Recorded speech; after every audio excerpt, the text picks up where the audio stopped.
Welcome back to the channel. In today's video, I'll be talking about John Jones' doping hearing in front of the California State Athletic Commission.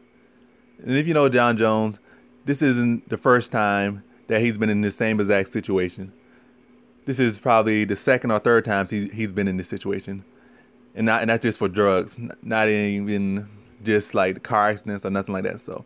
But first off, I'm not bashing John Jones. John Jones is actually one of my favorite fighters, period. Any combat sport of all time. Top 10, top 5 even. So I'm not bashing the guy. I wish the best for him, but he just keeps making mistakes. So let's get into it. This isn't like the first time. So first off, it was a car accident when he got the Bentley after beating Shogun to win the title. And then there was some cocaine found in his system for an out-of-fight test against Daniel Cormier after the first fight. And then leading up to the wrong fight, he was in that car accident when he hit that old lady or maybe pregnant or something. Some lady, but he was in a car accident with her and he ran away, came back with some cash, and then he ran again and he left some weed in the car and stuff and all that situation. He had to do community service and all that stuff. And then after that, there was the DC case again, where before that fight, John Jones, before UFC 200, John Jones was about to fight Daniel Cormier, and then less than a week before the fight, he was popped for something, some type of performance enhancer. Then he would spend a year or something out of the cage, maybe less, a year or less, definitely not 2 years. And then that was the whole situation when he was before the media and cried. And you know, the famous picture they use every time they talk about John Jones making mistakes of him crying, and they show him at the little kind of UFC designated press conference where he was crying, and then he did the whole same stitch, like I don't even know the word, but same exact play out. He went through the commission, and they gave him pretty much like a $200,000 fine, and they gave him like a year or less, and he did that. And then he came back, beat DC again, but then just after the fight, test positive again. And now we are here at this situation, and it seems like John Jones still hasn't learned anything. And it's like, whether or not he's a cheater, it seems like it's leaning towards him a cheater, like heavily leaning towards the fact that he's a cheater. He always says that cheating is one thing he would never do. Like he said, you can call him a scumbag and this and that, but one thing he will never be is a cheater, because that's not him or something. And it's kind of leaning towards the fact that he's just lying, because he's been in the same exact situation too many times. And it seems like if he's actually cares about his stuff and has to keep going through this whole pretty much embarrassment and ruining his legacy or tainting his legacy and messing with his money, his cash flow, getting in his pocket, had to pay these $200,000 fines and spend some time out of the cage.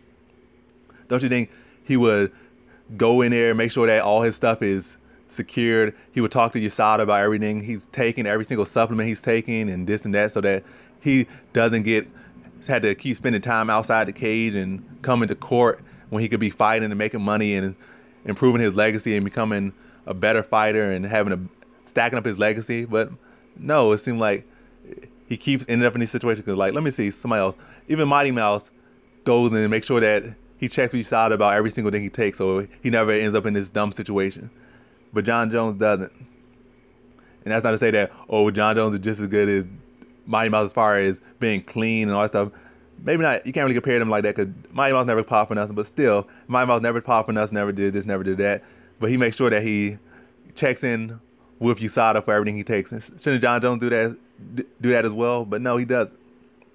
And it's too much of the same stuff over and over again without much change. It's like John Jones just always finds a way to get in his own way in life. And I like John Jones, but it just keeps happening. So I'm still gonna be looking forward to watching him fight. But if he comes back or doesn't, still one of my favorite fighters. That just doesn't make the best decisions in life. And so back to the whole California State Athletic Commission case. Basically, John Jones was still hit with a fine of $205,000.